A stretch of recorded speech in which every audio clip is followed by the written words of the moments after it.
நாகை மாவட்டம் வேதாரண்யம் அருகே கோடியக்கரை சரணாலயத்தில் வலசை வரும் வெளிநாட்டு பறவைகளின் சீசன் தொடங்கியுள்ளதால் பறவைகள் ஆர்வலர்களும் சுற்றுலா பயணிகளும் மகிழ்ச்சியடைந்துள்ளனர். நாகை மாவட்டம் வேதாரண்யம் அருகே கோடியக்கரை சரணாலயத்தில் வலசை வரும் வெளிநாட்டு பறவைகளின் சீசன் தொடங்கியுள்ளதால் பறவைகள் ஆர்வலர்களும் சுற்றுலா பயணிகளும் மகிழ்ச்சி அடைந்துள்ளனர். 385 சதுர கிலோமீட்டரில் பறந்து விரிந்து காணப்படும் இந்த சரணாலயத்துக்கு ஆண்டுதோறும் வடகிழக்கு பருவமழை காலமான அக்டோபர் மாதம் பறவைகள் வலசை வரத் தொடங்கும்.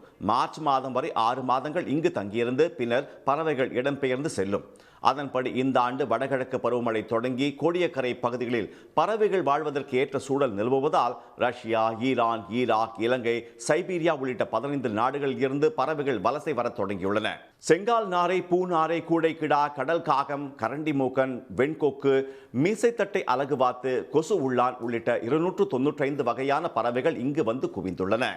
கிட்டத்தட்ட ஒரு 2 லட்சம் பறவைகள் இது வரைக்கும் 1962 இருந்து இந்த கோடியக்கரை பகுதிகளில் வளையமிட்டு, அது மட்டும் இல்லாமல் சேட்டலைட் டிரான்ஸ்மிட்டர் அப்படின்னு சொல்லக்கூடிய நவீன கருவிகளையும் கொண்டு பறவைகளினுடைய வலசை போகும் விதம், எந்தெந்த நாடுகளுக்கு போகுது, எங்கிருந்தெல்லாம் இங்கே வருது அப்படின்ற ஆய்வுகளை மேற்கொண்டிருக்கிறோம். இரட்டைத்தீவு, கோவைத்தீவு, நெடுந்தீவு, பம்ப் ஹவுஸ் உள்ளிட்ட பகுதிகளில் ரம்மியமான சூழலில் பறவைகள் சிறகடித்து பறப்பதை சுற்றுலா பயணிகள் கண்டு ரசித்து வருகின்றனர்.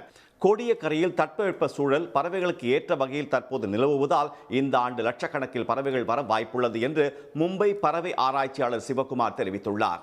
உடனுக்குடன் செய்திகளை தெரிந்து கொள்ள சன் நியூஸ் பெல் ஐகானை கிளிக் பண்ணுங்க.